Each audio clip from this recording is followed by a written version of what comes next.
हाय दोस्तों, स्वागत है आप सभी लोगों का आपके अपने YouTube channel GK with Sunil Singh में। दोस्तों, जैसा कि आजकल बहुत ही ज़्यादा कमेंट कर रहे हैं बच्चे, या फिर जो मेन पॉइंट चल रहा है यूपी पुलिस परीक्षा को लेकर के, तो सभी स्टूडेंट्स, ज़्यादातर परीक्षा देने वाले बच्चे थोड़ा सा परेशान हैं। वो मेंटली सेट नहीं हो पा रहे हैं कि उनको करना क्या है। और अक्सर बच्चे यही डिमांड कर रहे हैं, सर कौन सी किताब से तैयारी की जाए, कैसे तैयारी की जाए, क्योंकि ये किसी चीज़ छुपी नहीं है कि समय बहुत कम मिला है परीक्षा के लिए। और अमूमन हमारा ह्यूमन बिहेवियर होता है, मानव की आदत होती है कि हम जब तक किसी चीज़ की तिथि निर्धारित ना हो जाए, हम ये मानते ही नहीं है कि ऐसा होगा। ठीक है, और शायद उसी चीज़ का एक खमियाजा आज भुगतना पड़ रहा है। लेकिन जो जनरल बच्चे तैयारी भी कर रहे हैं वो भी कॉन्फिडेंट नहीं है। अगर उनसे बात करो तो उन्हें भी ऐसा लगता है कि सर थोड़ा और समय होता। तो उन्हीं के कुछ बिंदु आज हमने लिए हैं कि पेपर, जो सबसे पहला बिंदु जो बार बच्चे बात कर रहे थे कि किस किताब से हम तैयारी करें। ठीक है, उसके अलावा कैसे पेपर में मार्क्स बढ़ाए जाए। और एक सबसे मेन बिंदु ये भी था कि बच्चे जो बहुत ही, मेरी भी टच में है पर्सनली बच्चे, और वो तैयारी कर रहे थे, लेकिन वो उसके कह रहे हैं सर जो हम ऑनलाइन मॉक टेस्ट दे रहे हैं उसमें स्कोर बहुत अच्छा नहीं आ पा रहा है। तो उन कारणों पे भी चर्चा होगी कि अगर कितना स्कोर आ रहा है और उसको कितना कैसे इनक्रेज किया जा सकता है। ठीक है, तो उसी कुछ बिंदु हमने लिए हैं, उस पर बिंदुवार चर्चा करेंगे। ठीक, तो सबसे पहला जो बिंदु है वो है जो सभी लोगों की, ज़्यादातर लोगों की प्रॉब्लम थी कि कौन सी किताब से तैयारी करें। ठीक है, तो इस किताब में जो सेलेक्ट आप लोग किए होंगे, ये तो सबका अपना अपना तरीका है, लेकिन मेरा एक छोटा सा इसमें सुझाव है कि आप कोई भी वो किताब पकड़िए, राइटर चाहे जो है, एक तो उसके अंदर मिसकंडक्ट ना हो, गलतियाँ ना हो। ठीक है, कोई फैक्ट गलत होगा तो वो आपको बहुत बड़ा नुकसान दे सकता है परीक्षा के अंदर। पता चला आप पढ़ के गए थे और वो क्वेश्चन आ गया और वो मिसफाल्ट था और आपने उस किताब के अनुसार वो कर दिया और वो गलत हो गया। ठीक है, एक तो राइटर वो चुने जो सेलेक्टेड हो, मतलब कि अच्छा हो। और दूसरा, बुक बहुत ज़्यादा लेंथी ना हो।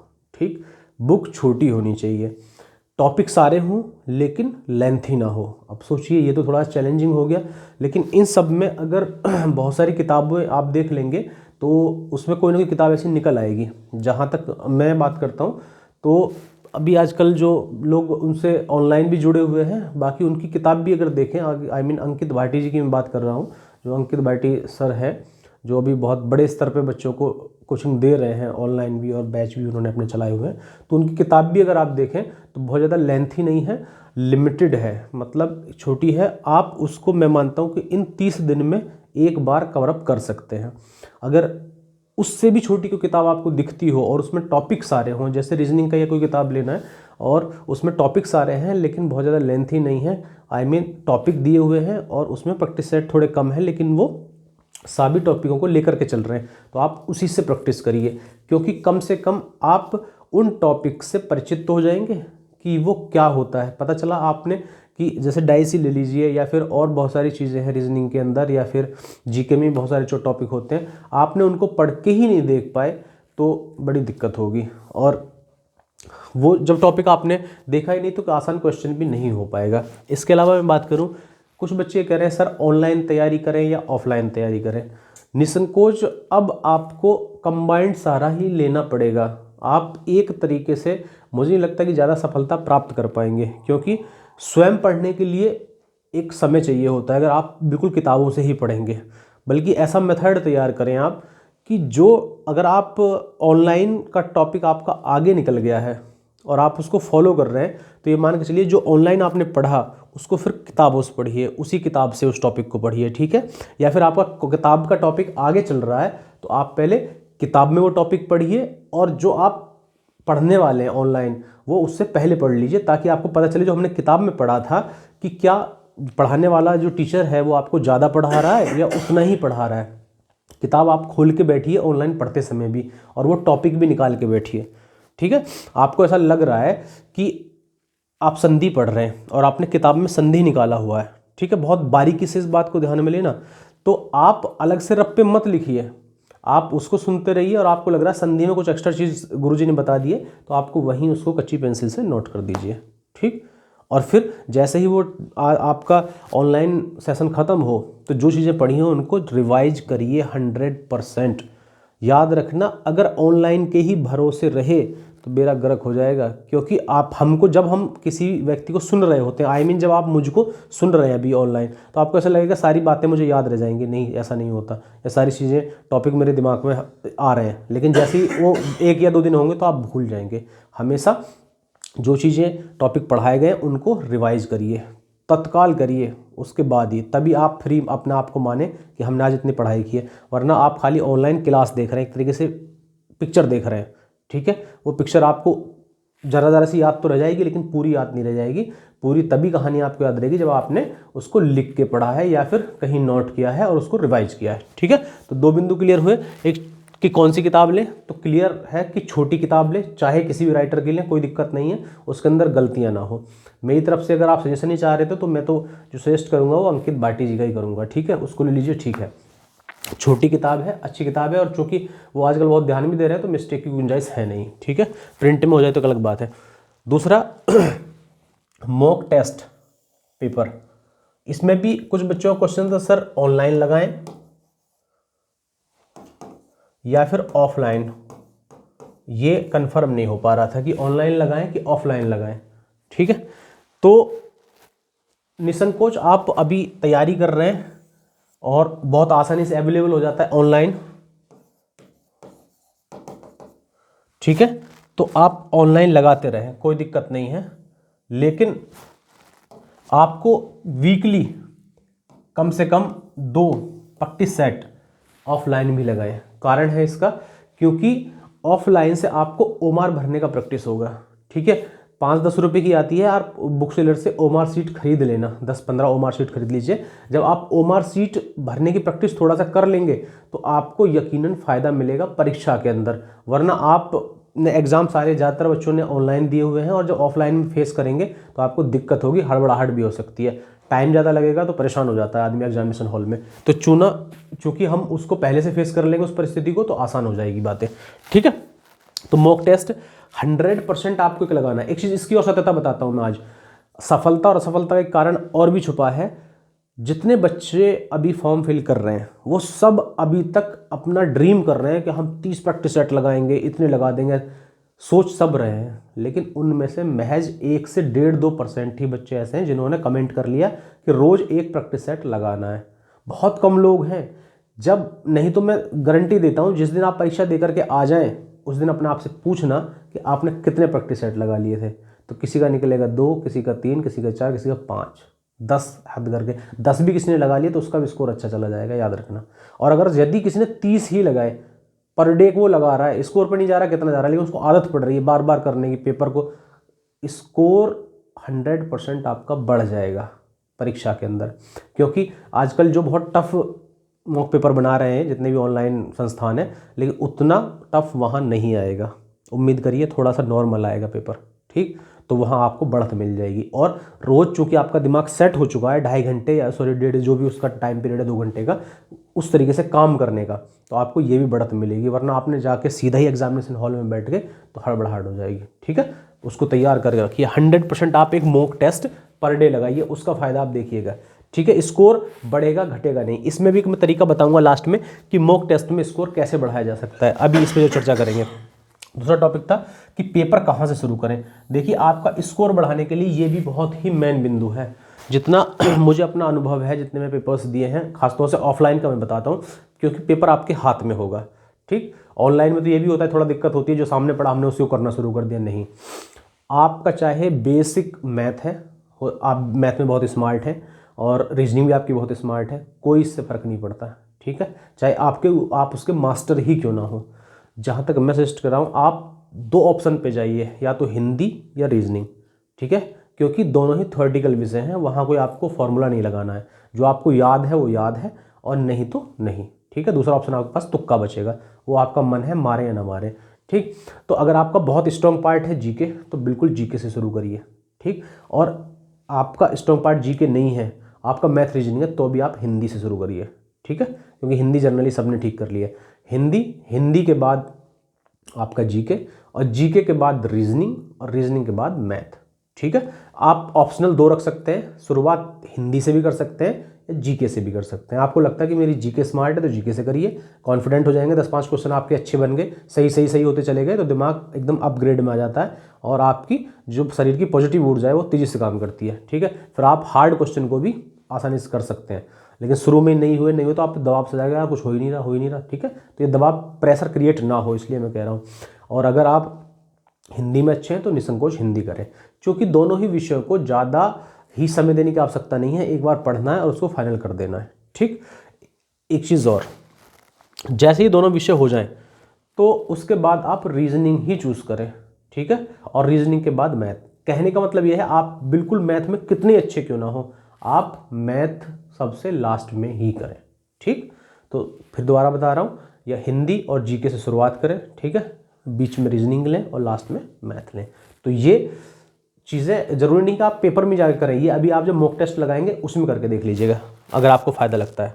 ठीक है, और एक और ख़ास बिंदु आता है कि तुक्का और अनुमान से आंसर दें या ना दें, क्योंकि 1/4 का नेगेटिव मार्किंग भी है ना, 1/4 का ही है ना, कुल मिला के नेगेटिव मार्किंग है।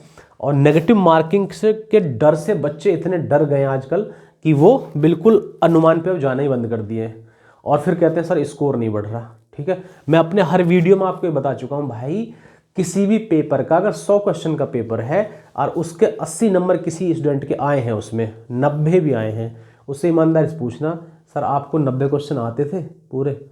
अगर वो ऑनेस्ट होगा तो बिल्कुल बताएगा नहीं यार 90 नहीं आते थे, मुझे 65-70 क्वेश्चन मेरे श्योर थे, बाकी मैंने अनुमान लगाया था।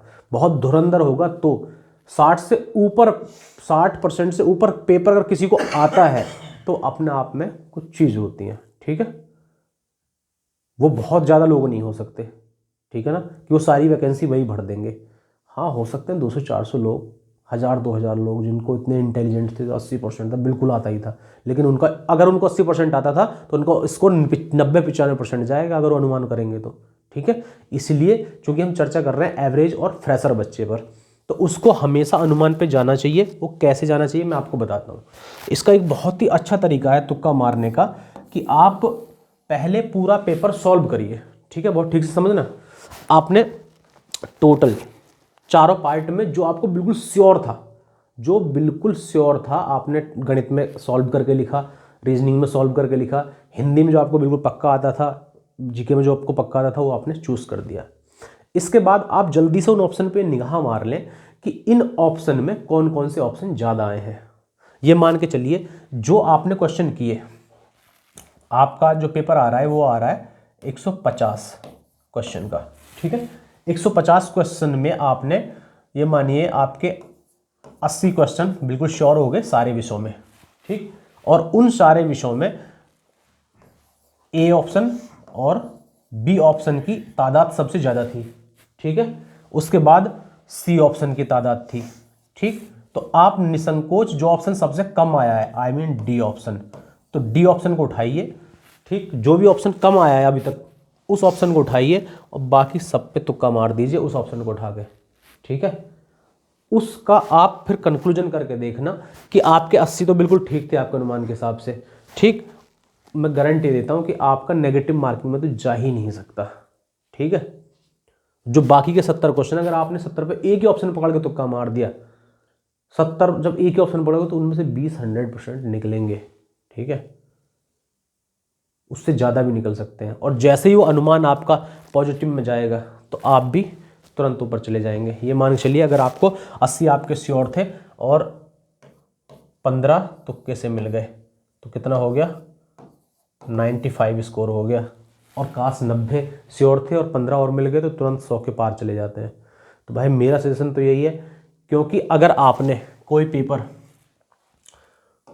100 में से 55% किया, बिल्कुल श्योर था, छोड़ दिया, 2-4% 10-5 क्वेश्चन पे तुक्का मार दिया, और आप ये मान के चले कि आपने 10 क्वेश्चन पे तुक्का मारा, वो भी अलग अलग ऑप्शन, किसी पे ए, किसी पे डी, किसी पे, तो ये तो गारंटी है नहीं कि वो सारे ठीक है।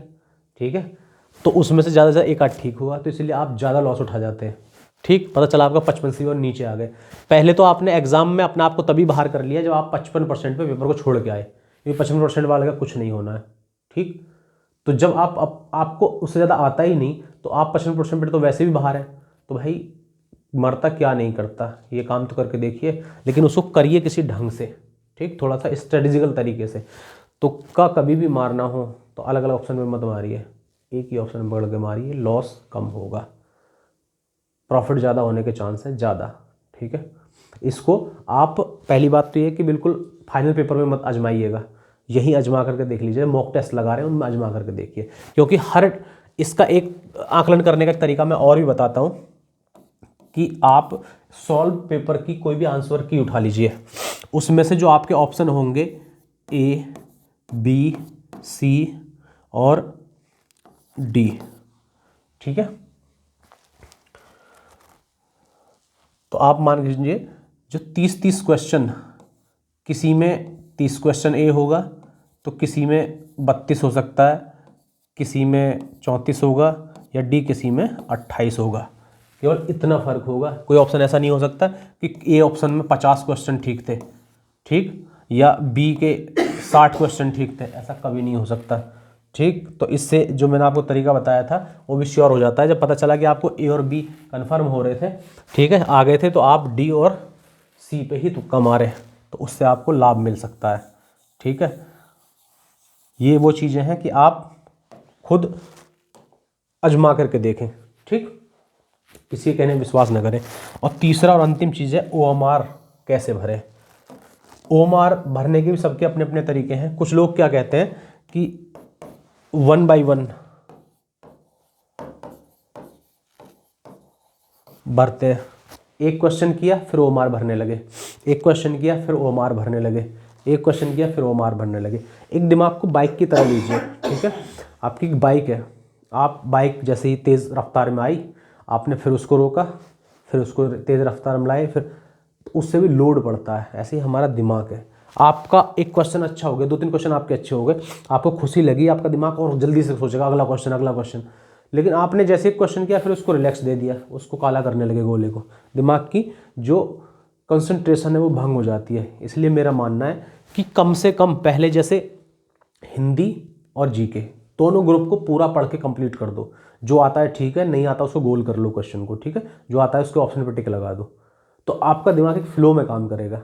और उन दोनों ही ग्रुप के जो सही सही क्वेश्चन हैं आप उनको गोला भर लीजिए, ठीक है। उसके बाद रीजनिंग पे जाइए, वैसे ही रीजनिंग पूरी सॉल्व कर लीजिए, पूरी सॉल्व करके उसे गोले भर लीजिए। मैथ पे आकर के आपको ज़्यादा ही डर लग रहा है कहीं ऐसा ना टाइम निकल जाए, वो मार छीन ले, तो मैथ का जो ऑप्शन हल करें उसको आप टिक करिए, जो हल करें उसी को भर लीजिए, जो हल करें उसको भर लीजिए, ठीक। तो आप इससे आप थोड़ा सा टाइम बचा देंगे, इवन पूरे पेपर में कम से कम 5 मिनट तो बचा ही देंगे आप, क्योंकि 5 मिनट एक्स्ट्रा लगेंगे आपकी। आप अभी इससे सॉल्व कर रहे थे, पेपर था, इसको रखेंगे, फिर OMR ढूंढेंगे, OMR कहाँ है, इसमें वो टिक कर ले, फिर OMR रखेंगे, फिर पेपर उठाएंगे, तो इसमें समय ज़ाया होता है, हमको पता नहीं चलता, लेकिन कई सेकंड निकल जाते हैं। लेकिन आप पेपर पढ़ रहे हैं लगातार, 5वें का D ठीक हो गया, तुरंत 6ठे का C, तो आपका दिमाग बहुत कम समय ले रहा है उस काम को करने में, लेकिन आप बार बार हटाएंगे, उसको करेंगे, फिर दोबारा उस क्वेश्चन पे जाएंगे, तो ज़्यादा समय व्यय होता है। इन चीज़ों को अपना करके देखिए पेपर में, मतलब मॉक टेस्ट में, तो आपको फ़ायदा हो तो अपनाइएगा, अदरवाइज़ फ़ायदा ना हो तो बिल्कुल मत अपनाइएगा, ठीक है। और कोई किसी के पास ब्रह्मास्त्र नहीं है कि जो वो किसी को दे दे, या कोई जड़ी बूटी हो पिला दे कि भाई आपका स्कोर बढ़ जाएगा। मेरे हिसाब से तो यही वो तरीके हैं जिनसे आप अपने जो अभी स्कोर चल रहा है उसको इंक्रीज कर सकते हैं। या फिर जो फ्रेशर बच्चा है उसके लिए भी ये एक स्ट्रेटेजी हो सकती है, कुछ छोटी किताब सेलेक्ट करे, ठीक है, और कम से कम उन का अगर रिवाइज भी नहीं कर पा रहा है 30 दिन के अंदर, तो उन टॉपिक को पढ़ ले, और ऐसे पढ़े कि रिवाइज की गुंजाइश ना हो, ठीक। चीज़ें पूरी किताब को भी ना ले तो टॉपिकों में कन्वर्ट करें, ठीक है। स्पेशली मैथ के 4-5 चैप्टर उठा लें, परसेंटेज, प्रॉफिट एंड लॉस, ठीक है, एज सिस्टम, जो मेन टॉपिक हैं कि इनको तो हम करके चलेंगे, बाकी होगा तो देखा जाएगा, ठीक है। ऐसी रीजनिंग में उठा लें, जो फ्रेशर बच्चे हैं वो ज़्यादातर इस चीज़ को अमन करें, ठीक है। तो ये चीज़ें आप पहले करके देखिए, और मैं यकीन दिलाता हूँ कि आपको 100% फ़ायदा होगा। और जो मेरी अनुमान वाली नीति थी इस पे ज़रूर जाइएगा, तुक्का मारने वाली, इसको ज़रूर आप अप्लाई करके देखिए किसी भी मॉक टेस्ट में, और आपको लग रहा है कि फ़ायदा है तो ठीक है, अदरवाइज इसको विड्रॉ कर दीजिएगा, ठीक है। और दूसरी बात दोस्तों, एक विनम्र विनती थी, और विनती भी किन लोगों से है, जो सरकारी डिपार्टमेंट में, हम जैसे डिपार्टमेंट में कहीं बैठे हैं, स्पेशली राजस्व विभाग में, क्योंकि देखिए बहुत ख़राब पीछे का समय रहा दोस्त, एपिडेमिक का समय था, और जिनके पास नौकरियां नहीं थी वो बेचारे लोग बड़ी मुश्किल सर्वाइव कर रहे थे, बड़ी कठिनाई का समय है, समय था। और अभी भी चूँकि जो बेरोज़गार है उसके लिए इतना कठिन ये परिस्थिति है कि एक तो वैकेंसी आई अचानक से आ गई और समय बहुत कम मिल रहा है फॉर्म भरने के लिए। उसमें भी जो उनकी सबसे मेन समस्या है डोमिसाइल वगैरह, जितने भी आय प्रमाण पत्र जाति प्रमाण पत्र है, मूल निवास है, ये सब प्रमाण पत्र उन्होंने जल्दबाजी में अप्लाई कर दिए हैं और अप्लाई होने के बाद उनमें गलतियाँ हो गई हैं। अब वो क्या करें बेचारे, उन्होंने फिर से उसको करेक्शन करा के दोबारा डाल भी दिया। लेकिन एक मुझे पर्सनली कुछ बच्चों ने कमेंट किया था, वो डिस्ट्रिक्ट बलिया में पड़ता है, बेलथरा रोड करके एक तहसील पड़ती है, तो वहाँ की वो बहुत ज़्यादा शिकायत वो बेचारे बच्चे कर रहे थे। तो ख़ास तौर से अगर ये मेरा वीडियो उन लोगों तक पहुँच सके, बेलथरा रोड वाले उन कर्मियों तक जो, क्योंकि चूँकि मैं भी सरकारी सर्वेंट हूँ, मैं आपको बता दूँ दोस्त, ये एक भावनात्मक निर्णय होता है। चाहो तो आपको नौकरी करने के लिए टाइम 9 से 5 ही है, बात ख़त्म, जितना होगा उतना करेंगे, हमें एक्स्ट्रा तनख्वाह नहीं मिल रही है कह के भी हम काम कर सकते हैं। लेकिन काश हम 15 दिन एक्स्ट्रा काम कर लें। और जिन लोगों को नौकरी नहीं मिली है यार, उनका दुख दर्द समझें, क्योंकि हम लोग भी जब पैदा हुए थे हमारे पास नौकरी नहीं थी, हमको भी नौकरी बाद में ही मिली है। और पता नहीं क्यों व्यक्ति का व्यक्तित्व बदल जाता है, जब नौकरी ना लगी हो तब वो आशा करता है कि हर व्यक्ति सरकारी डिपार्टमेंट का अच्छा काम करे, समय पर काम करे। लेकिन जैसे वो स्वयं सरकारी सर्वेंट बनता है तो फिर वो परिस्थितियों को बहुत कोसता है, मैं तो इतना काम करता हूँ, मैं ये करता हूँ, मैं वो करता हूँ। तो प्लीज़ इन सब में ना करके उन बेचारों के भविष्य पे ध्यान दिया जाए। और यदि आप 5 बजे के बाद भी या एक्स्ट्रा टाइम में भी उनको निकाल करके उनके सर्टिफिकेट समय से बना देंगे तो आपकी वजह से किसी का जीवन बच सकता है। स्पेशली मैं हाथ जोड़ के आपसे अनुरोध करता हूँ कि जो बच्चे इस चीज़ की शिकायत कर रहे हैं तो प्लीज़ उन लोगों को टाइम से उनके सर्टिफिकेट्स बना दीजिए, क्योंकि आप चाहें तो काम टाइम से हो सकता है, कोई बड़ी बात नहीं है। ठीक है, काम तो सारे चलते रहेंगे, 10 दिन की बात है। ठीक है, और मैंने कभी किसी वीडियो को शेयर करने के लिए नहीं कहा, लेकिन मैं फिर भी कहूँगा कि छोटा सा मेरा चैनल है, आप इसी कारण की वजह से इस वीडियो को थोड़ा शेयर करिए एक दूसरे को, ताकि ये शिकायत उन बच्चों की जल्दी से जल्दी दूर हो सके। क्योंकि उन बच्चों का बड़ा कीमती समय इसी टेंशन में गुजर रहा है कि हमारे फॉर्म कैसे फिल होगा। 5 दिन बचे हैं, साइड हैक हो सकती है। ठीक है दोस्तों, फिर से पुनः मैं आग्रह कर रहा हूँ बलिया के बेलथर रोड तहसील के कर्मियों से, ठीक है, प्लीज़ जो भी बहन भाई हैं उनके सर्टिफिकेट्स जल्दी से बनवा दीजिए। जय हिंद।